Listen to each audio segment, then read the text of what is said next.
Another new day. Isn't it great, Diesel? Today we're in Saskatoon, Saskatchewan. Saskatchewan. Just woke up. We're gonna walk the weasel and then head home. Better get going.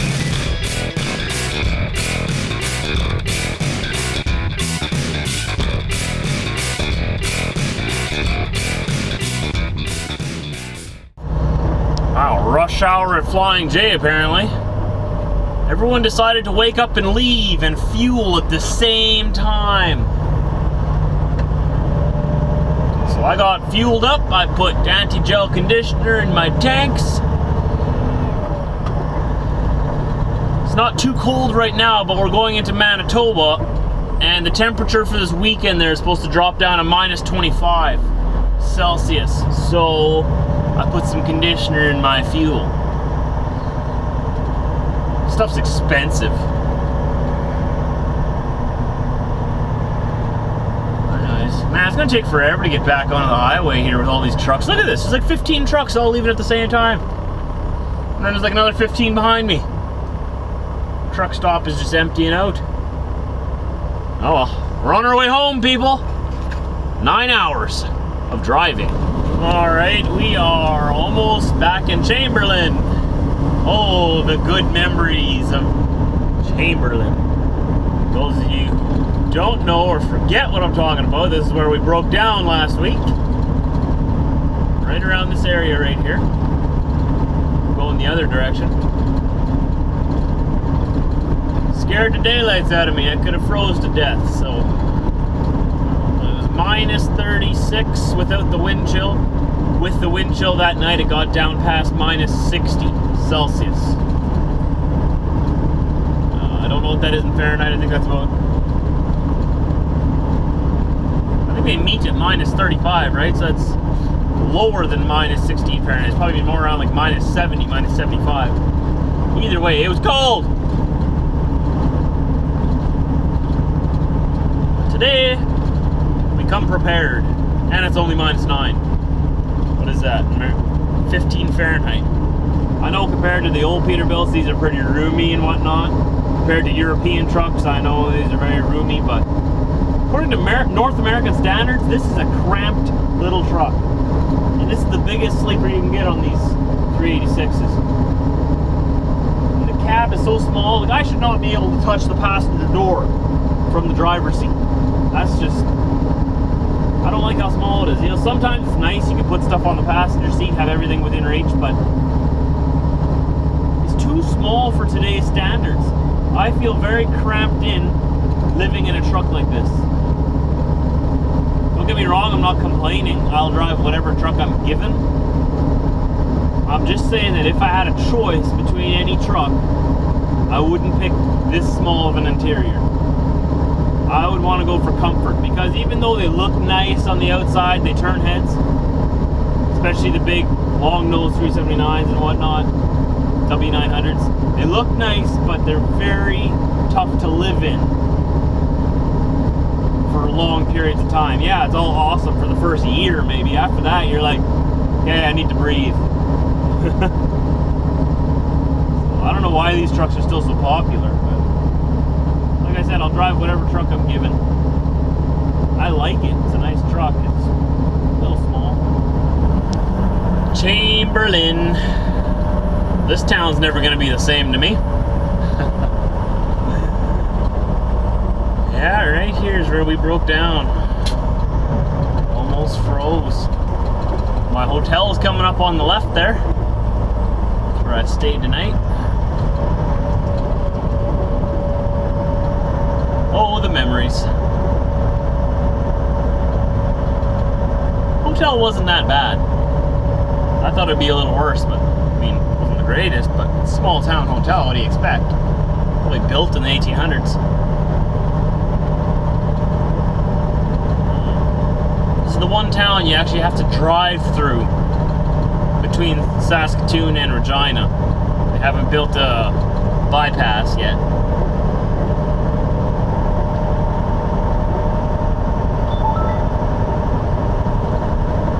That's the whole town. Hope you didn't blink, you might have missed it. Remember all of our talks about taillights and snow buildup?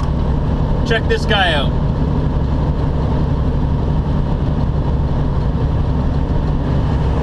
You need to stop and clear your taillights there, driver. Oh, he's American. Nope, nope. Saskatchewaner. I thought that plate said Minnesota at first. I read it wrong because it was covered in snow. Saskatchewan plates. Canadian. I guess I better pull over and check my taillights soon, eh? I just checked mine in Saskatoon. They should be good. We haven't been driving through too much loose snow. I don't know where he picked up all that loose snow, but hopefully he figures that out before the sun goes down, at least. He'll probably stop in Regina. It's just half an hour up. Let's hope. And Regina. More memories. Glad to just be passing through. On right to Highway 6 South. How dare you interrupt me every time. I guess I always decide to start talking right when I'm about to make a turn. So I guess really it's my fault and I shouldn't blame Mandy. But we're gonna blame her anyways. Always interrupting. Always talking. Always talking. So like I was trying to say, it's good to just be passing through Regina, not actually staying. 6 hours from home, I'm driving, but we're gonna stop at Timmy's at least once. Add an extra half hour onto that. Let's do some calculatory device here. Calculatory device, calculatory work. 6.2 kilometers, then take ramp on right to Highway 1E. Whatever, Mandy, no one cares what you have to say. Man, I'm just mean today, eh? Wow. Regina brings up bad memories. Being broken down in a hotel. Anyways, what was I gonna do? Oh yeah, okay. 602 kilometers from home right now, right? From the yard. That's 6 hours of highway driving. And it's straight highway there, pretty much. So we're gonna add an extra half hour for Timmy's. And let's add another 15 to 30 minutes for brakes. Washer brakes and whatnot. Okay, so let's add an extra hour. 7 hours we should be at the yard. It is 11:15 in the morning right now. That means we should be there by 6:15 tonight. Alright, we'll see how close we actually get to that. I know a lot of you are wondering, Josh, you never let us know how that WD-40 turned out on the taillights. Well, I haven't found out either yet, really, so I can't really tell you. Ever since I started doing that, it hasn't snowed. It's been cold, but we haven't been driving through enough snow to accumulate anything on my taillights. I don't know where that other guy that we saw before got all his snow on his taillights. Mine are fine. I checked mine. He must be coming from somewhere else when there's more snow. When I do know, though, I will share the wealth of wisdom with you. Until then, I have no idea if it works or not. I'm going to trust Indiana Jack and say that it does work. But I personally can't confirm it on my own right now. Not yet. Of course, we've got to document this time of the day. You'll see the blue sign off to the right there. It's a beautiful blue sign. Very nice. Manitoba welcomes you. Bienvenue, oh Manitoba. We'll just stick with the first one. Manitoba welcomes you. Yeah. Back in my home province. Oh, I feel better already. Oh, you feel that? Exactly. The roads are smoother already. Just wait till we hit the States. Even better. Alright, we're just in Manitoba here. On the right, you'll see a freight train that's headed west. Now he's got all his forward lights on because it's daytime, and he wants people to see him coming. Here's my question though, at nighttime when the railway is parallel to the highway like this, in Canada, the train engineers or the train drivers, whatever you call them, dim their lights so they don't blind the drivers on the highway.